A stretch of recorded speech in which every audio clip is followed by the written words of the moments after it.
এক গ্রামে কুয়োর পাশে এক শয়তান থাকত। ও রোজ রাত হওয়ার পর পাশের গ্রামে গিয়ে গ্রামের গলিতে ঘুরতে থাকতো।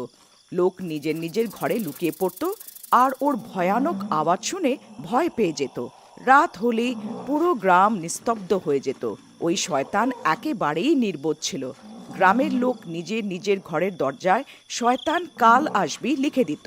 ওই শয়তান ওটাকে পড়তো আর আগে বেরিয়ে যেত। ওইদিকে ওই গ্রামে এক অহংকারী মালিক থাকতো। ও কাউকে ভয় পেত না।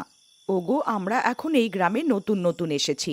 আমাদের গ্রামের লোকেদের কথা মানা উচিত আর দরজার শয়তান কাল আসবি লেখা উচিত। রাতও হয়ে গেছে, কোথাও ওই শয়তান এখানে না চলে আসে। আমি কাউকে ভয় পাই না। আমি এরকম অন্ধবিশ্বাসে মত রাখি না।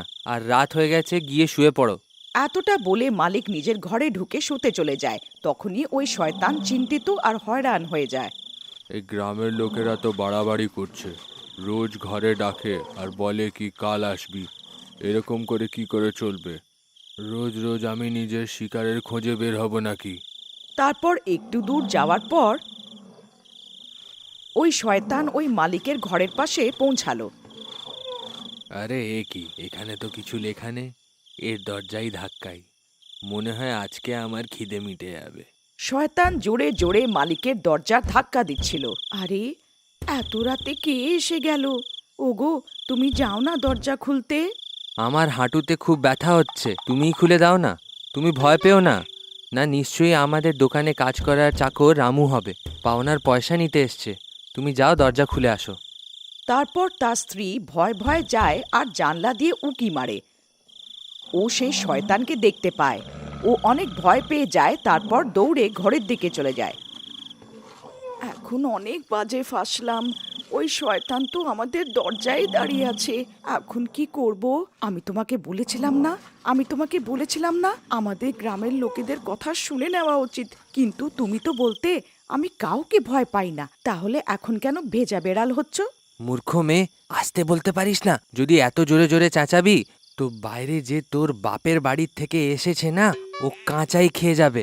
এখন কি করি, কোথায় যাই? ওই শয়তান দুজনের আওয়াজ শুনে নেয় আর জোরে জোরে দরজা পেটাতে লাগে। এই খোল দরজা, আমি জানি যে তুই ভেতরেই আছিস। তোরা গ্রামের লোকেরা আমাকে খুব মূর্খ বানিয়েছিস। এখন ব্যাস, অনেক দিন ধরে আমি না খেয়ে রয়েছি। আজ তো আমি আমার শিকার আমার সঙ্গে নিয়ে যাবই। এক্ষুনি খোল দরজা, না হলে ভেঙে দেবো। আরে শ্বশুর মশাই, ঘরে কেউ নেই, দয়া করে এখান থেকে চলে যান। তুই নরকে যা। তুই কি সব জায়গায় আমার বাবাকেই দেখতে পাস? আমি এক্ষুনি দরজা খুলতে যাচ্ছি। আরে বউ, আমি তো মজা করছিলাম, তুমি রেগে যাচ্ছ কেন? আমাকে ক্ষমা করে দাও।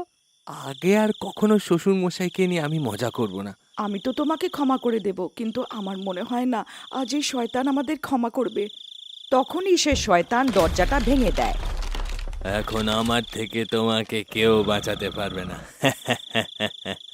আরে পালাও রে, আজকে এই শয়তানটা আমাদেরকে কাঁচাই খেয়ে যাবে।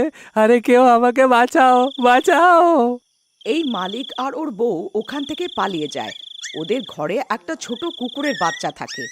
এত আওয়াজ শুনে ও বাইরে চলে আসে আর ওই শয়তানকে দেখে চিল্লাতে থাকে।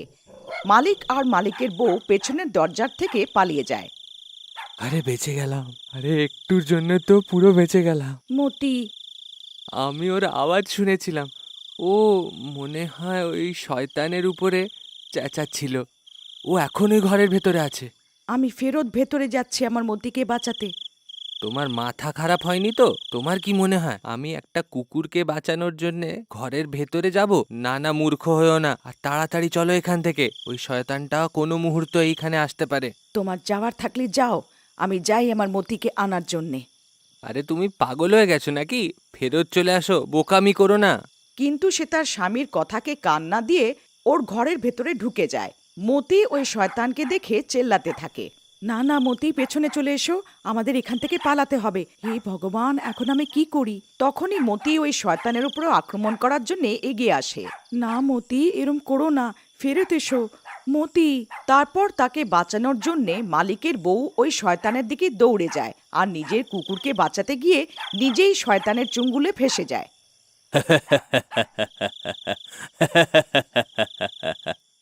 অনেক দিন পর কোনো শিকার হাতে এসেছে। মতি, তুমি পালাও এখান থেকে, পালিয়ে যাও। আমার চিন্তা করো না, নিজের প্রাণ বাঁচাও। তারপর সেই শয়তান ওকে উঠিয়ে নিজের সাথে নিয়ে যায়। আরে কেউ আছে? কেউ আমার সাহায্য করো। কেউ আমাকে শুনতে পারছো? কেউ তো আমাকে বাঁচাও।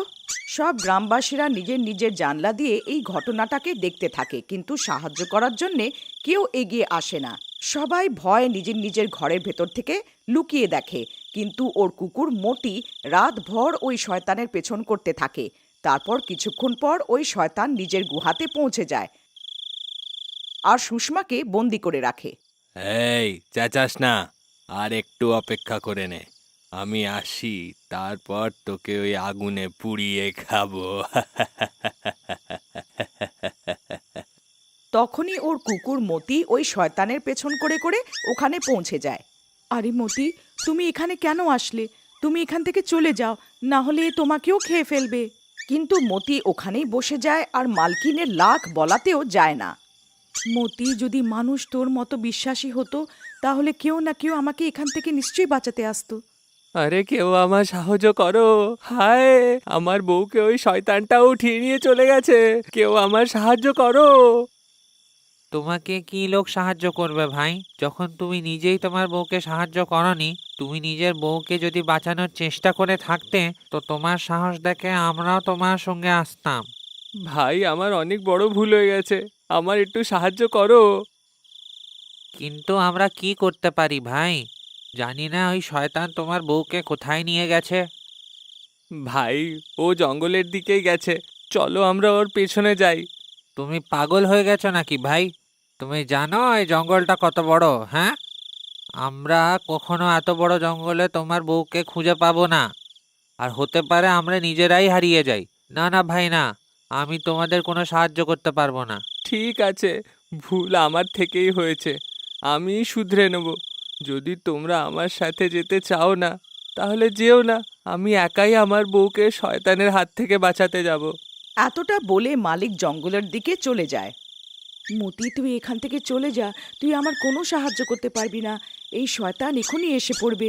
যদি গ্রামের লোকেরা এখানে হতো তো নিশ্চয়ই আমার প্রাণ বাঁচাতো। তারপর মতি সুষমার দিকে তাকায় আর পালিয়ে অন্য দিকে চলে যায়। সুষমা মতিকে পালাতে দেখে খুশি হয়ে যায়। পালা মতি, তাড়াতাড়ি পালা। তুই এখান থেকে কোথাও দূরে চলে যা। ধন্যবাদ ভগবানের, আমার মতিটা তো ঠিক আছে। মতি সোজা পালিয়ে নিজের ঘরের দিকে চলে যায়। আরে, এটা তো মতির আওয়াজ, মনে হয় মতি আশেপাশেই আছে। মতি, কোথায় তুমি? মতি, মতি, মতি, তুমি কোথায় চলে গেছিলে? তখনই মতি মালিকের দিকে তাকিয়ে জোরে জোরে চিল্লাতে থাকে। মনে হয় আমাকে কিছু বলতে চায়। তখনই মতি মালিকের লুঙ্গিকে টানতে লাগে। আরে তুই কি করছিস মতি? মনে হয় এ আমাকে কোথাও নিয়ে যেতে চায়। এ মনে হয় আমাকে সুষমার কাছে নিয়ে যেতে চায়। মতি, তুমি কি জানো সুষমা কোথায়? মতি, আমি বুঝেছি তুমি কি বলতে চাও, কিন্তু আমরা একা ওই শয়তানের মুখোমুখি হতে পারবো না। তারপর ওখান থেকে পালিয়ে ওরা নিজেদের গ্রামে যায়। আরে ভাইরা, যখন শয়তান সুষমাকে উঠিয়ে নিয়ে যাচ্ছিল তখন মতি ওর পেছন পেছন গেছিল। এখনে জানে সুষমা কোথায়। দয়া করে আমার সাথে চলো, আমরা সবাই মিলে সুষমাকে বাঁচাতে পারবো। দেখো ভাই, তোমার উপরে তো ভরসা করা যায় না, কিন্তু আমার এই অবলা কুকুরের উপরে পুরো ভরসা আছে। আমরা নিশ্চয়ই যাব, চলো এখনই যাই। অন্যদিকে ওই শয়তান ছুরি নিয়ে সুষমার দিকে এগোতে থাকে। এই উপরওয়ালা, এখন তোরই ভরসা, যদি আমার জন্য কাউকে সাহায্য করতে পাঠিয়ে দাও। তখনই সে মতির চেল্লানোর আওয়াজ শুনতে পারে। ওই শয়তানও হয়রান চিন্তিত হয়ে যায়। আরে মরে গেলাম রে! আরে এতগুলো লোক কোথায় থেকে এসে গেছে? এদের হাতে তো মশালও আছে। মনে হয় আমাকে এখান থেকে পালাতেই হবে। হে ভগবান, তোর লাখ লাখ ধন্যবাদ, তুই আমার শুনে নিলি। তখনই সব গ্রামবাসীরা হাতে মশাল নিয়ে পৌঁছে যায়। ওই শয়তান এতজনকে হাতে মশাল নিয়ে দেখে ভয় পেয়ে যায়, আর ওই শয়তান ওখান থেকে পালিয়ে যায়, আর সুষমাও ছাড়া পেয়ে যায়। মতি, তুই ফিরে এসেছিস আমার প্রাণ বাঁচাতে। যদি তোর কিছু হয়ে যেত তো? সুষমা, আমাকে ক্ষমা করে দাও, আমি তোমার সাহায্য করতে পারিনি। আরও একবার এই অবলা কুকুর প্রমাণ করে দিল যে এরা মানুষের থেকেও বেশি সৎ হয়।